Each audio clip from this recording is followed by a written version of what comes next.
बोलिए विष्णु भगवान की जय।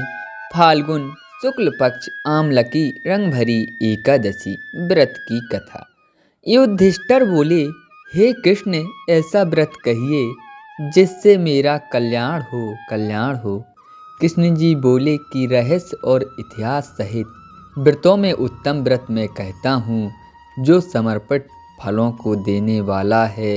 हे राजन, आमलकी का व्रत बड़े पाप और नाश करने तथा 1000 गोदान के फल को देने वाला है। हिंसा करने वाला तथा व्याध की जैसी मुक्ति हुई उस प्राचीन इतिहास को मैं कहता हूँ। सुनो ध्यान लगाकर। हष्ट पुष्ट मनुष्यों और ब्राह्मणों, क्षत्रिय, शूद्रों से सुशोभित वैदिश नाम का एक नगर था। हे नृप, वहाँ सुंदर वेद धुनी हो रही थी। उस सुंदर नगर में कोई नास्तिक और दुराचारी नहीं था। वहाँ का चैत्र रथ नामक प्रसिद्ध राजा था। वह राजा 10,000 हाथियों के समान बलवान, धनी तथा शस्त्र शास्त्रों को जानने वाला था। उसने राज्य में निर्धन और लोभी नहीं देखे कभी न दिखाई देते थे। दोनों पक्ष एकादशी को मनुष्य भोजन नहीं करते थे। सब धर्मों को छोड़कर भगवान की भक्ति करते थे। राज सत्यम इस प्रकार भगवान की भक्ति करते हुए मनुष्य को सुखपूर्वक बहुत वर्ष बीत गए। कुछ समय बीतने पर फाल्गुन माह की शुक्ल पक्ष की द्वादशी युक्त एकादशी आई।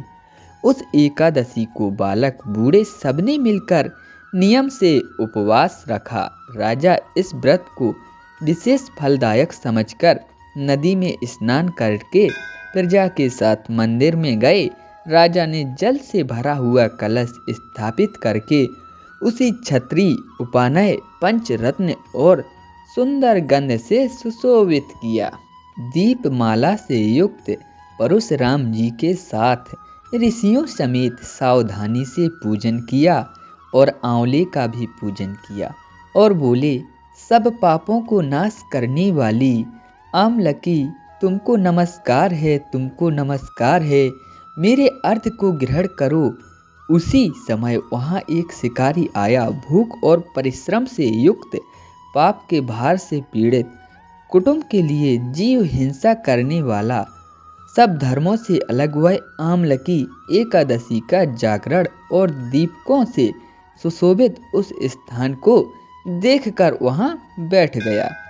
वह क्या है ऐसा मन में सोच विचार करके आश्चर्य करने लगा। उसने वहाँ रखे हुए कलश के ऊपर दामोदर भगवान का दर्शन किया। वहाँ आंवले का वृक्ष और दीपक जुड़े हुए देखे और पंडितों के मुख से भगवान की कथा सुनी। क्षुधित होने पर भी एकादशी का महात्म्य सुना। विस्मय युक्त होकर रात में जागरण किया। फिर प्रातःकाल सब मनुष्य नगर में गए। उस शिकारी ने भी घर पर आकर प्रसन्नता से भोजन किया। फिर बहुत काल के अनंतर व्याध की मृत्यु हुई। एकादशी के प्रभाव से और रात के जागरण से उस चतुरंगिणी सेना समेत बड़ा राज्य मिला। हे राजन, जो श्रेष्ठ मनुष्य आमलकी एकादशी का व्रत करते हैं और इस पावन कथा को बखान करते हैं एवं श्रवण करते हैं, वे निस्संदेह विष्णु लोक को जाते हैं। बोलिए विष्णु भगवान की जय।